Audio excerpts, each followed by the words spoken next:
السلام عليكم ورحمة الله وبركاته. بريون مسلمة بكا جرتنا تناجني سني هبات سلام تانكي يسنا كقبو كستي ورا أفهم كور أجسن بكا جرتنا تناجان نجاف كم بتشكو سن جرات أسني يجا هر برومسا موبايلي أكاتا إسن حاجة فيتن بافتن يعني إنترنت حاجة مفيدة حاجة سني مجاي بافتن إسن كبر في أبي تكبريدا لا حاجة فيتن يعني لريالا يشسما geegaa 10 geegaa 5 geegaa 1 agafeetan bakka aguma fedhii keessanii qophaa qabadhee isin dhufe kabajamtoota hordoftoota kiyya kanneen gaafina gaafattaniif istiisii fi moobaayilii maallaqa nyaatu kan viidiyoo biraatti isiniif qabadhee dhufu ta'a inshaallah isiniif qopheessee jira libaaraa irras waa'ee libaaraas kanneen gaafachuu feetan itteedha isiniifan dabarsa isiniifan gadhiisechaa egaan kabajamtoota hordoftoota kiyya kanneen dhiyoo kana gama YouTube channel kiyyaa dhuftan bagana gaan dhuftan YouTube barumsaati kanneen dhufuuf yaada qabdan Riyoo Shaafii jechuudhaan sarchi godhaa Shaafii sarchi gootan argattu afwan Riyoo Shaafii jettanii sarchi gootan ni argattu Riyoo Shaafii akkasitti dhaqxanii subscribe gootanii mallattoo profaayilii kiyyaa gadhuuxxanii akkasii gootanii barumsa hedduu jira jala barumsa hedduu jira ni argattu kunillee barumsa gaafii keessan gama commenti gama TikTok na dhiyeessan gaariidha kanneen TikTok irratti hordofatan akkuma beekamu viidiyoon TikTok irratti dhiyaatu daqiiqaa 3 hin dabarfatu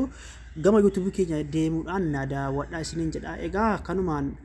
gara barumsaa isin dabarsa har'a daqiiqaa 3 irra yoo darbe gama YouTube tii daawwadhaa kan bakka garaagaraatti na hordofaa jirtan daqiiqaa 3 olitti YouTube jalatti argattu مالي في يوتيوبين في شو اسمه تيك توكين فيديو ديرا هنگا ديسو انت جنان اگا گمانو مان آپی تو کبو فتو آپی ديسكريبشن بوكس يلن سيني کا اسمانو آپی كان ابو فتو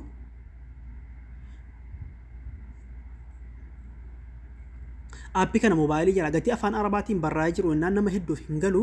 آپی kana internet jalan isini ka description box jalan isini ka asumaan description box jechuun isin agarsiisan afaan abaaboleewwan kiyya description box jechuun mallattoo profaayilii kiyya gadhuuxxanii bakka viidiyoo jedhu gadhuuxxanii jettanii as tuqxanii bakka barreeffamaa kan kabajamtoota hordof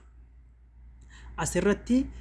barreeffama kiyya kana waggaa tokkoof gadhuuxxanii ol gara description ajjala isiniif kaa'ama egaan kabajamtoota hordoftoota kiyya gara barumsaa isinii dabarsaa isiniitiin dheeressu aappii kana erga buufattanii booda akkas keessa galtanii open jettanii seentanii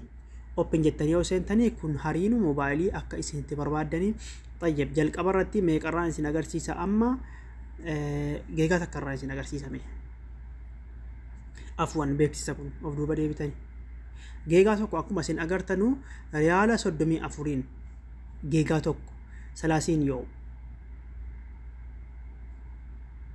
dhibba jahaaf kuma jahaaf dhibba tokko ta'e argitanii asirratti isinii galuu qaba kabajamtoota hordoftoota Riyoo Shaafii geegaa tokko jechuun 30 yoom guyyaa 30 dalagaa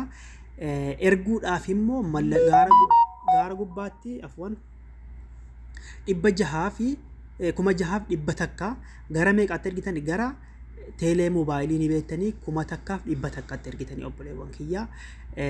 maallaqa ilaaluudhaaf kunoo urjii tokko afur takkaan laaltanii isiniif gala jedhee yaada gara duubaatti deebi'a amma gara geegaa 10 itti yoon dabarfadhe amma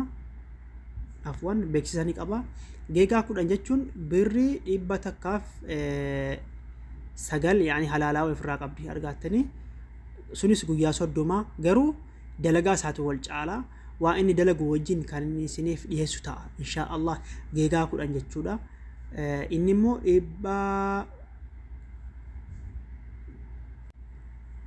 geegaa 10 guyyaa 30 isa immoo 70 50 irratti ergitanii gara 70 50 irratti gara 1,100 sharikaa moobaayilii 1,100 waan gaafachuu feetan 1,100 irratti gaafattu እሺ ሰጌጋ ዲበ ሰዲ ከና እንደንደሰኑ ጌጋ 50 ጌጋ ዲግደማን ስኒፍ ያላ ጌጋ 50 ጌጋን ዲግደምኒ ብሪ በለማፍ 50 ሰዲ ብልበላም 50 ሰዲ ጉያ ጌጋ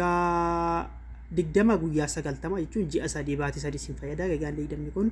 baati sadi sin dalaga jechuudha guyyaa 90 baatii 3 obboleewwan kiyya isiniif gala jedhee yaada.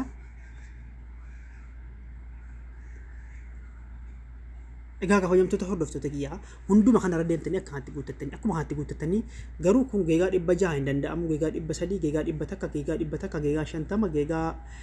50 geegaa 20 geegaa 23 kun geegaa 5 jira geegaa 2 jira geegaa 1 jira megaabaayitii 500 jira megaabaayitii 500 jira kun immoo birrii meeqaani megaabaayitiin kun yoo ilaalle afwan beeksisa dhufu kanaaf megaabaayitiin kun birrii 17 birrii 17 guyyaa 15tti jechuudha megaabaayitii 500 inni immoo 5,000 dhibba takkatti ergitanii 1,000 dhibba takka irratti isiniif galan jedhee yaada kabajamtoota hordoftoota Riyoo Shaafii kanarratti wanta isiniin gale gaafii keessan dhiheeffadhaa isiniifan deebisa. Wassalaamu alaikum.